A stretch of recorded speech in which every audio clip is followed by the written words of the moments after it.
Car ખરીદવું એ investment છે કે ભાવના સાથે સંકળાયેલી વાત છે? નમસ્કાર દર્શક મિત્રો, કોઈ પણ વ્યક્તિ હોય એનું એક સપનું હોય છે કે જ્યારે ઓછી આવક હોય ત્યારે એમ થાય કે હું ભવિષ્યની અંદર જો સારી કમાણી કરીશ તો એક મારું સારું ઘર લઈશ, અથવા હું વધારે જો સમૃદ્ધ રહીશ તો હું મારી પોતાની એક કાર પણ લઈશ, ટુ વ્હીલરની જરૂરત હોય હું ટુ વ્હીલર લઈશ. એવું દરેક માણસનું સપનું હોય છે. તો અમે આજે તમારી સાથે એ વાત કરીશું કે કાર ખરીદવું એ ઇન્વેસ્ટમેન્ટ છે કે ભાવના સાથે સંકળાયેલી વાત છે, કે આ શું મહત્ત્વ હોય છે કારનું ખરીદવાનું, એના વિશે તમારી સાથે વાત કરીશું. મારું નામ રાજેશ શાહ છે અને તમે જોઈ રહ્યા છો ખબરછે.com. દર્શક મિત્રો, કોઈ બી નાનો માણસ હોય એ ધીમે ધીમે આવક ભેગી કરીને સૌથી પહેલી એની પ્રાયોરિટી હોય કે હું મારું ઘર કરું. એનું ઘર થઈ જાય પછી એની અપેક્ષાઓ વધે તો એમ જરૂરી બીજી વસ્તુઓ લે, પછી એમ લાગે કે હવે મને કાર લેવી છે તો કાર લે. પણ એક વાત દર્શક મિત્રો સમજી લેવાની જરૂર છે કે તમે જો કારને એક ઇન્વેસ્ટમેન્ટ તરીકે સમજશો તો એ મુશ્કેલી પડશે, કારણ કે એમાં તમને કોઈ વળતર મળવાનું નથી. એની અંદર ખર્ચાના ખાડામાં તમે ડૂબી જશો અને એ તમને તમારી વેલ્થનું ધોવાણ કરી દેશે, કારણ કે કાર એ ઇન્વેસ્ટમેન્ટ નથી, લાયબિલિટી છે. પણ જો તમને તમારા કામની જરૂરિયાત છે કે તમને એમ લાગે કે આ કાર લેવાથી મારું મોટું કામ થઈ શકે છે, મને મારા બિઝનેસની અંદર મદદ માટે કારની જરૂરી છે, તો તમે ચોક્કસ કાર લઈ શકો. આના વિશે આપણે થોડીક વધારે વાત કરશું. પહેલાં એક સોશિયલ મીડિયામાં એક વિડીયો વાયરલ થયો છે, એના વિશે તમને થોડી જાણકારી આપીએ, એ તમને થોડી કામ લાગી શકે. તો એ વાયરલ વિડીયોની અંદર એમ કહેવામાં આવે છે કે તમે જે કાર ખરીદો છો એની અંદર ઘણો બધો મોટો પાર્ટ સરકારના ટેક્સનો હોય છે. મધ્યમ વર્ગના લોકો માટે તો નાની કાર હોય એ 3 લાખથી માંડીને 10 લાખ સુધીની કાર હોય તો એ મધ્યમ વર્ગના લોકો સામાન્ય રીતના ખરીદતા હોય છે. અને જે મોટી કાર ખરીદતા હોય છે એ લોકોને તો ટેક્સ વધારે હોય કે કારનો ગમે એટલો ખર્ચો આવે એ લોકોને ફરક નથી પડવાનો, કારણ કે જે માણસ કરોડ રૂપિયાની કે 50 લાખની કાર વાપરતો હોય તો એની પાસે એટલા પૈસા તો હોવાના જ છે. તેમ છતાં એવું જે માહિતી છે કે ભાઈ તમે 40 લાખની ધારો કે ફોર્ચ્યુનર ખરીદો છો તો એમાંથી 18 લાખ રૂપિયા સરકારના ટેક્સના જાય છે. એવી રીતના તમે ધારો કે મારુતિ સ્વિફ્ટ ખરીદો છો તો એની કિંમત છે 7 લાખ રૂપિયા, પણ એમાં 28% જેટલો તો જીએસટી ચાલ્યો જાય છે અને 2% સેસ હોય છે. એટલે આ જો ટેક્સ નહીં હોય તો આ કાર તમને 5,38,000 રૂપિયામાં પડે. હવે કારની અંદર પણ જુદું જુદું હોય છે કે 4 મીટરથી અંદરની જે કાર હોય એમાં 1% સેસ લાગે, પણ જેવી 4 મીટરથી સહેજ બી ઉપર જાય તો એવી કારની અંદર જે સેસ છે એ લગભગ 18% કરતાં પણ વધારે વધી જાય છે. અને જે એસયુવી જે વ્હીકલ્સ હોય છે એ વ્હીકલોની અંદર તો 50% સુધી ટેક્સ લાગે છે. અને સુપર લક્ઝરી જે કાર હોય લેમ્બોર્ગિની જેવી એની અંદરના જો ટેક્સ તો તમે સાંભળીને ચોંકી જશો. 1 કરોડ રૂપિયાની કાર હોય તો એ તમને ટેક્સ લાગતા ઉપર તમને 3 કરોડ અને 90 લાખ રૂપિયામાં પડે, એટલે લગભગ તમને 3 ગણા કરતાં વધારે એનો ખર્ચો થાય. હવે તમે કાર લીધી એટલે તમારા આરટીઓનો ખર્ચ આવશે, નંબર પ્લેટ આ તે રજિસ્ટ્રેશન એનો ખર્ચો તમારો આવે. એ અલગ અલગ રાજ્યોની અંદર જુદો જુદો હોય છે.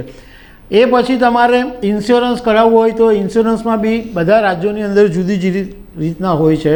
પરંતુ મધ્યમ વર્ગના લોકોએ આ એક વાત ખાસ સમજવા જેવી છે, કદાચ તમે જાણતા બી હશો કારણ કે તમારા ઘરમાં આ બાબતની ચર્ચા થતી હોય કે તમે કોઈ બી કાર ખરીદો, તમે સપોઝ 7 લાખ રૂપિયાની કાર ખરીદી અને તમે શોરૂમમાંથી જેવી કાર લઈને બહાર નીકળશો એટલે સીધી જ એના વેલ્યુએશનની અંદર 10% જેટલું ઘટાડો થઈ જશે.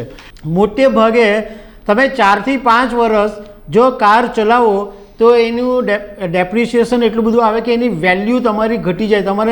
તમે કાર વેચવા નીકળો તો તમારા 50 થી 60 કદાચ એનાથી પણ વધારે તમારા કિંમત આવે. તમે 5 વર્ષ ચલાવો અને કોઈ કાર વેચવા જાઓ તો તમે બજારની અંદર તમને 60% કે 70% કરતાં ઓછી રકમ માંગવામાં આવે. મધ્યમ વર્ગના લોકોએ આ વસ્તુ ખાસ સમજવા જેવી છે કે જો તમારી પ્રાયોરિટી નહીં હોય, ખાલી તમારા ઘરની અંદર 4 વ્યક્તિ હોય અને તમને એમ કે ભાઈ 4 વ્યક્તિને જવામાં મુશ્કેલી પડે છે તો કાર ખરીદી લેવી જોઈએ, પણ એ કારનો એટલો બધો યુઝ નથી થવાનો. તમારી મહિના 2 મહિના 6 મહિના પછી તમે કાર કાઢતા હો તો એ તમને ભારે પડશે. એક બીજી પણ વાત સમજવા જેવી છે કે ઘણા બધા એવા લોકો હોય છે કે કેશથી કાર ખરીદતા હોય, એનું પ્રમાણ આમ ઓછું છે, એને બદલે લોન લઈને કાર ખરીદવાનું પ્રમાણ વધારે છે એવું આંકડા કહે છે. એમ કહેવામાં આવે છે કે દર 5માંથી 3 લોકો કાર ખરીદવા માટે લોન લે છે. હવે તમે લોન લેશો એટલે સૌથી પહેલાં તમારે ભરવું પડશે ડાઉન પેમેન્ટ. ડાઉન પેમેન્ટ તમે આમ તેમથી ભેગું કરીને ડાઉન પેમેન્ટ ભરશો. ડાઉન પેમેન્ટ ભરશો પછી દર મહિને તમારે હપ્તો ભરવાનો આવશે. તમે જોબમાં ને જોબમાં તો ભરશો, પણ તમને છેલ્લે ખબર પડશે કે જ્યારે તમારા હપ્તા પૂરા થશે ત્યારે તમારી જે 7 લાખની કારની કિંમત છે એમાંથી તમે 1.37 લાખ રૂપિયા તો તમે વ્યાજ ભરી દીધું છે. તો એ વ્યાજ તમારે ભરવું પડશે. એટલે તમારી જે આવક છે દર મહિનાની એ આવકની અંદર ગાબડવું પડશે, કારણ કે તમને હપ્તા ભરવાના છે.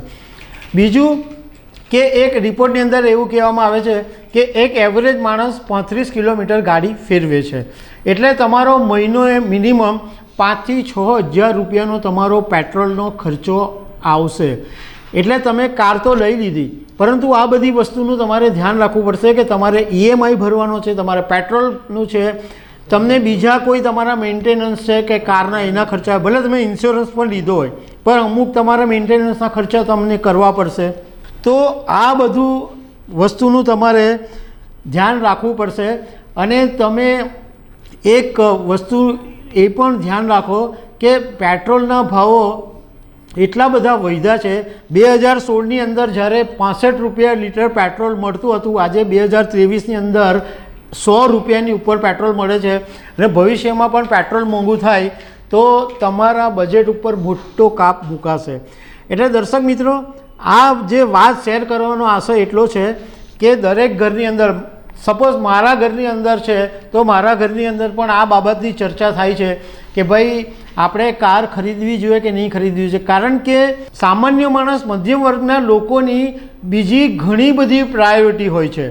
ઘરનું ખર્ચો કરવાની પ્રાયોરિટી હોય છે, છોકરા હોય તો છોકરાઓના ભણવાની પ્રાયોરિટી હોય છે, છોકરાઓની ફીની પ્રાયોરિટી હોય છે, એ લોકોના જીવન ધોરણને સાચવવાની પ્રાયોરિટી હોય છે. એ સિવાય બી ઘણી બધી પ્રાયોરિટી હોય છે. અને કારની પ્રાયોરિટી એટલી ઉપર નથી હોતી. તમે ધારો કે તમારી પાસે 2 વ્હીલર હોય અને 2 વ્હીલરથી તમારું કામ ચાલતું હોય તો તમારે કાર ખરીદવાની જરૂર નથી. તમે 2 વ્હીલરથી પણ ચલાવી શકો. અને આજનો જમાનો તો એવો છે કે ધારો કે તમને કઈ જગ્યાએ જવાનું પણ થયું ફેમિલી સાથે, તમે ઘરમાં 4-5 જણા હો તો તમે કાર બુક કરાવીને પણ તમે જઈ શકો, કારણ કે એ ખર્ચો તમને રોજનો નથી થતો. તમને 4 મહિને 6 મહિને કે વર્ષમાં 2-3 વાર એવું બને કે તમને સાથે જવાનું થાય તો તમે કાર બુક કરાવીને એટલો ખર્ચો કરી શકો.